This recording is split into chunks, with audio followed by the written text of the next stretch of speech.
Assalamualaikum Ustaz. Assalamualaikum warahmatullahi wabarakatuh. Saya semalam kehilangan sendal di masjid. Inna lillahi wa inna ilaihi raji'un. Lalu pihak DKM memberi sendal. Alhamdulillah.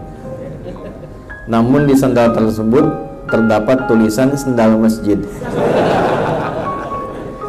Apakah itu termasuk mempersalahgunakan wakaf dari masjid? Tapi itu sudah ada persetujuan dari DKM. Masya Allah.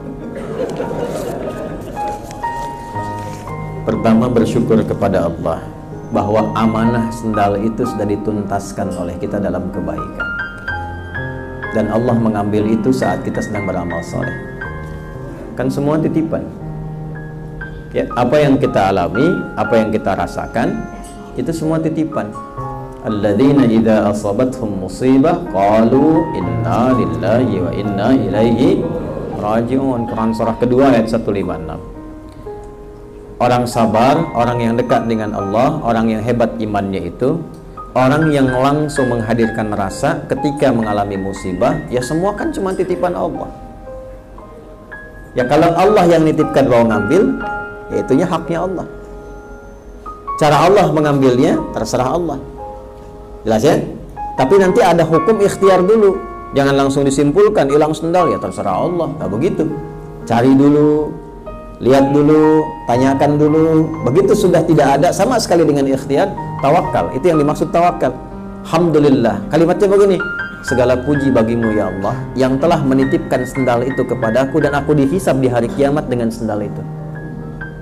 Kan akan dihisab. Kan di antara 4 pertanyaan itu tentang harta, dari mana engkau dapatkan dan kemana engkau gunakan.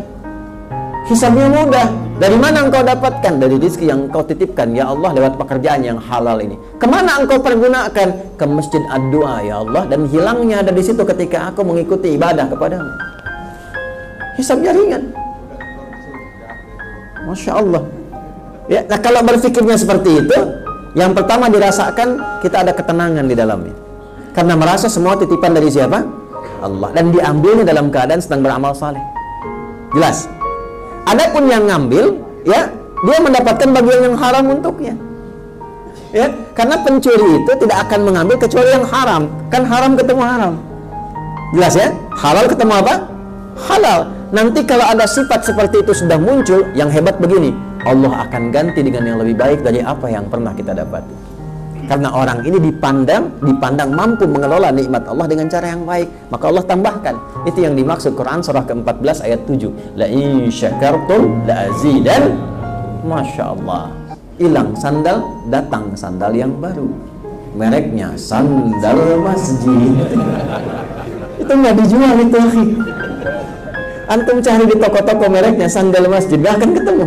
Ya, maka diberikan hadiah mereknya langsung baru dengan nama sandal apa? Sandal masjid. Nah, apakah sandal itu saat digunakan benar digunakan secara pribadi atau hanya untuk dikhususkan di masjid? Perkaranya apa? Hadis Nabi sallallahu alaihi wasallam di Al-Arba'in urutan yang ke-6. Qala Rasulullah sallallahu alaihi wasallam, innal halala bayyinun wa innal harama bayyinun wa bainahuma umurun mushtabihat. Yang halal itu jelas, yang haram jelas. Di antara keduanya itu syubhat yang meragukan. Kalau ada syubhat, jangan langsung disimpulkan, ditinggalkan. Tanyakan statusnya supaya jelas halal haramnya dulu. Itu rumus syubhat. Rumus yang pertama perjelas dulu, tanyakan dulu, jangan langsung ditinggalkan. Syubhat ditinggalkan tidak. Tanya dulu, perjelas dulu, betul-betul sehingga syubhatnya hilang. Maka cara yang benar bagaimana? Tanyakan kepada pengurus masjid, ke DKM-nya. Pak, afwan, ini sandal yang ini statusnya, sandal masjid ini, apakah statusnya hanya untuk di masjid, jadi saya pinjam sampai ke rumah, atau memang berhak saya gunakan? Yang dikhususkan oleh jamaah memfasilitasi jamaah, ya, yang dikhususkan oleh masjid memfasilitasi jamaah yang kehilangan sandal misalnya, sebagai infak yang dikelola dan direalisasikan lewat sandal. Lalu masjid menjawab misalnya, tidak, memang itu dikhususkan dari masjid bagi orang-orang yang ke masjid yang mungkin boleh jadi kehilangan sandal atau sandalnya rusak dan sebagainya. Cuma ada mereknya sandal masjid untuk kenang-kenangan supaya rajin ke masjid, misal begitu. Ya, supaya antum nggak pakai untuk maksiat, supaya antum nggak pakai untuk hal-hal yang tidak disukai Allah. Kan malu pakai sandal masjid maksiat, misal. Kadang-kadang nah itu bisa-bisanya aja mungkin ya. Bisa saja kita kreasikan seperti itu. Ya. Nah, kami sudah bedakan kalau yang khusus masjid ada tulisannya khusus dipakai di masjid. Jelas ya? Jadi perjelas kepada pihak masjid, dan dengan memperjelas itu dapatlah kita hukum penggunaan sandal dimaksud. Tapi rumusnya begini sekali lagi, kalau hilang sesuatu, pertama ikhtiar mencarinya semaksimal mungkin. Kalaupun tidak bertemu, maka disitulah ada kehendak Allah untuk menyelesaikan tugas kita ibadah melalui amanah itu. Makanya mumpung masih ada, gunakan pada yang baik, karena setelah itu fana, kan sifat dunia fana. Ini baju nih Pak, Bu, ini sementara nih. Besok-besok jadi besar, jadi kekecilan, nggak bisa dipakai. Mumpung masih bisa dipakai, pakai pada yang baik. Pakai sholat, pakai ibadah, pakai baca Quran, pakai untuk memuliakan orang lain, niatnya ibadah. Besok-besok kekecilan, kalau nggak rusak. Kalau sudah kekecilan, dipindahkan kepada yang lain. Saya punya anak yang pertama, Muhammad Hamilul Quran. Bajunya yang kecil nggak bisa dipakai lagi sekarang. Dipakainya oleh siapa? Anak yang ketiga, Ahmad. Ahmad pakai baju kakaknya. Kakaknya selesai tugasnya, turun ke anaknya. Demikian kita seperti itu. Semua dunia tuh begitu. Apa dikira sandal akan selamanya? Tidak. Kalau bukan rusak, kaki antumnya yang kegedean. Kendaraan juga begitu. Itu motor, besok-besok itu sudah kadaluarsa. Mobil muncul yang baru, akinya soak tuh yang itu. Mumpung masih digunakan, bisa dipakai, pakai pada yang baik. Besok-besok rusak. Dunia itu fana. Semua yang terkait dunia akan fana.